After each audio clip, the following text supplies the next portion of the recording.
ಬರ್ತಾ ಇದೆ, ರಾಮರಾಜ್ಯ ಬಂತು, ರಾಮರಾಜ್ಯ ಬರಬೇಕು ಇತ್ಯಾದಿ ಅನೇಕ ಮಾತುಗಳು ಕೇಳಿ ಬರ್ತಾ ಇದೆ. ನಮಗೆ ಎಲ್ಲದಕ್ಕೂ ಕೂಡ ಒಂದು ಅಳತೆಗೋಲಿದೆ. ಉದಾಹರಣೆಗೆ ಆರ್ಥಿಕ ವ್ಯವಸ್ಥೆ, ಒಂದು ದೇಶದ ಅರ್ಥವ್ಯವಸ್ಥೆ ಹೇಗಿದೆ ಅಂತ ನೋಡ್ಬೇಕಾದ್ರೆ GDP ನೋಡಬೇಕು. ಅದೇ ರೀತಿಯಲ್ಲಿ ಒಂದು ದೇಶದ ಸೈನಿಕ ವ್ಯವಸ್ಥೆ ಹೇಗಿದೆ ಅಂತ ನೋಡ್ಬೇಕಾದ್ರೆ ಸೇನಾ ವ್ಯವಸ್ಥೆ, ಎಷ್ಟು ಮಂದಿ ಸೈನಿಕರಿದ್ದಾರೆ ಅಥವಾ ಎಷ್ಟು ಕ್ಷಿಪಣಿಗಳಿದ್ದಾವೆ, ಎಷ್ಟು ಬಾಂಬುಗಳನ್ನ ಆ ದೇಶ ಉತ್ಪಾದನೆ ಮಾಡ್ತಾ ಇದೆ ಇತ್ಯಾದಿಗಳ ಮೇಲೆ ಅದರ ಸೈನಿಕ ಶಕ್ತಿ ಎಷ್ಟಿದೆ ಅಂತ ಹೇಳ್ತಾರೆ. ಶೈಕ್ಷಣಿಕ ವ್ಯವಸ್ಥೆ ಹೇಗಿದೆ ಅಂತ ನೋಡ್ಬೇಕಾದ್ರೆ ಎಷ್ಟು ಡಾಕ್ಟರೇಟ್ ಬರ್ತಾ ಇದೆ. ಇವತ್ತು ನಾವು ನೋಡ್ತೇವೆ ಚೀನಾದಿಂದ 10-15 ಸಾವಿರ ಡಾಕ್ಟರೇಟ್ಗಳು ಪ್ರತಿ ವರ್ಷ ಬರ್ತಾ ಇದೆ, ಅವರ ಶೈಕ್ಷಣಿಕ ವ್ಯವಸ್ಥೆ ಮೇಲೆ ಇದೆ ಇತ್ಯಾದಿ ಮಾತುಗಳನ್ನು ಕೇಳ್ತೇವೆ.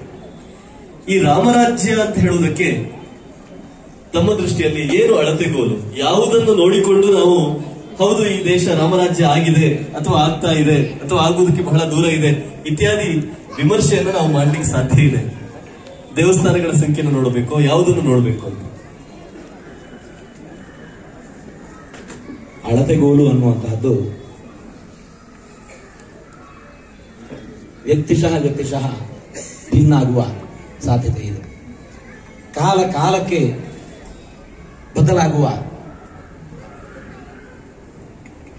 ಬದಲಾಗುವುದು ಸಾಧ್ಯ ಇದೆ. ನಾವು ಒಟ್ಟೊಂದದಲ್ಲಿ ರಾಮರಾಜ್ಯ ಅಂತ ಹೇಳೋದು, ರಾಮಾಯಣ ನೋಡಿದಾಗ ರಾಮನ ರಾಜ್ಯದ ಆಳ್ವಿಕೆಯ ಚಿತ್ರಣ ಅಲ್ಲಿ ಇದೆ. ಕ್ಷಾಮಡಾಮರಗಳಿಲ್ಲ, ಎಲ್ಲ ಕಡೆ ಸುಭಿಕ್ಷೆ, ದುಂಬಿ ಗಂದಲಗಳು ಎಲ್ಲೂ ಇಲ್ಲ, ಕಳ್ಳತನ, ಕೊಲೆ, ಸುಲಿಗೆ ಮೊದಲಾದಂತಹ ಅಪರಾಧಗಳು ಇಲ್ಲ. ಇದು ರಾಮರಾಜ್ಯ ಅಂತ ಕಲ್ಪನೆ ಇರೋದು. ಇವತ್ತು ನಾವು ಒಟ್ಟಂದದಲ್ಲಿ ಹೇಳಬಹುದಾದದ್ದು ಸುಖಿ ಸಮಾಜ.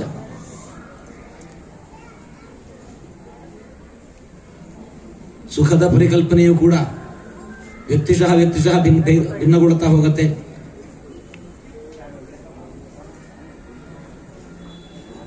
ಇವತ್ತು ಕೆಲವು ಮಾನದಂಡಗಳನ್ನು ಹೇಳಿದರು, ಒಂದೊಂದೇ ಹಂತವನ್ನು ಮೇಲೆ ಹೋಗಬೇಕು.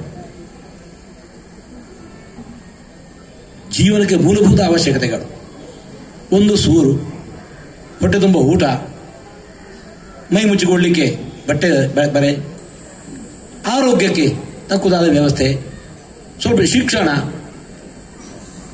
ಒಂದು ಹಂತದಲ್ಲಿ ಇದು ಎಲ್ಲ ಸಾಧ್ಯತವಾಯಿತು ಅಂತಂದ್ರೆ ಅವಾಗ ಇದಕ್ಕಿಂತ ಸ್ವಲ್ಪ ಗಂಜಿ ಊಟ ಇವತ್ತು ಹೊಟ್ಟೆ ತುಂಬ ಸಿಕ್ಕಿದೆ ಅಂತಂದ್ರೆ ಮುಂದೆ ಸಾರು ಹುಳಿ ಹಾಕೊಂಡು ಊಟ ಮಾಡೋದು, ಅದು ರಾಮರಾಜ್ಯ ಆಗತ್ತೆ.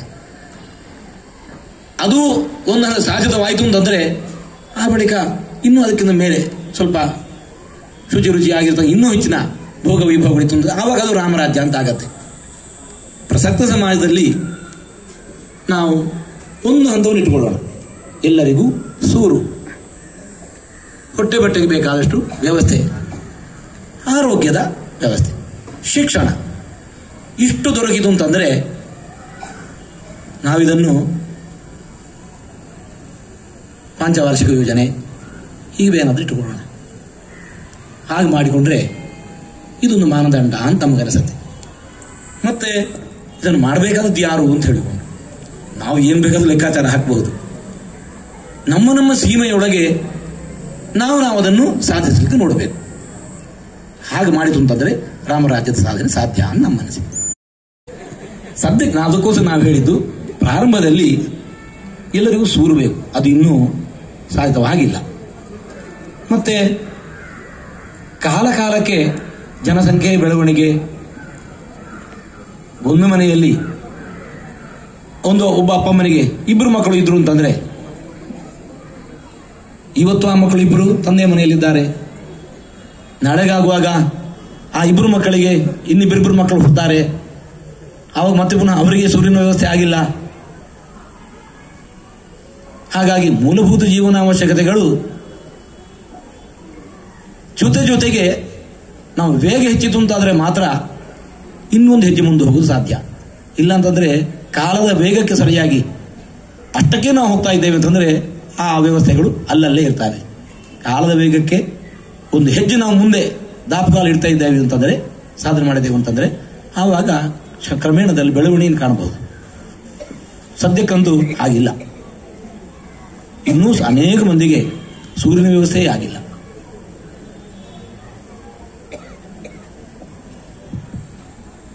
ಗುರುಗಳಿಗೆ ಸಾಷ್ಟಾಂಗ ನಮಸ್ಕಾರಗಳು. ಇಲ್ಲಿ ನೆರೆದಿರುವಂತಹ ಪ್ರತಿಯೊಬ್ಬರಿಗೂ ನಮಸ್ಕಾರಗಳು. ಗುರುಗಳನ್ನ ಸಂದರ್ಶನ ಮಾಡೋದು ಅಂದ್ರೇನೆ ಅದೊಂದು ಸೌಭಾಗ್ಯದ ವಿಚಾರ. ಅಂಥದ್ರಲ್ಲಿ ನಮ್ಮ 3 ಜನಕ್ಕೆ ವಿಚಾರಗಳನ್ನ ಕೊಟ್ಟಾಗ ಗಣ್ಯರಿಬ್ಬರು ಮುಖ್ಯ ವಿಚಾರಗಳನ್ನ ಆಯ್ಕೆ ಮಾಡ್ಕೊಂಡ್ರು. ನನಗೆ ಯಾವ ವಿಚಾರ ಬರುತ್ತೆ ಅಂತ ಯೋಚನೆ ಮಾಡ್ತಿದ್ದಾಗ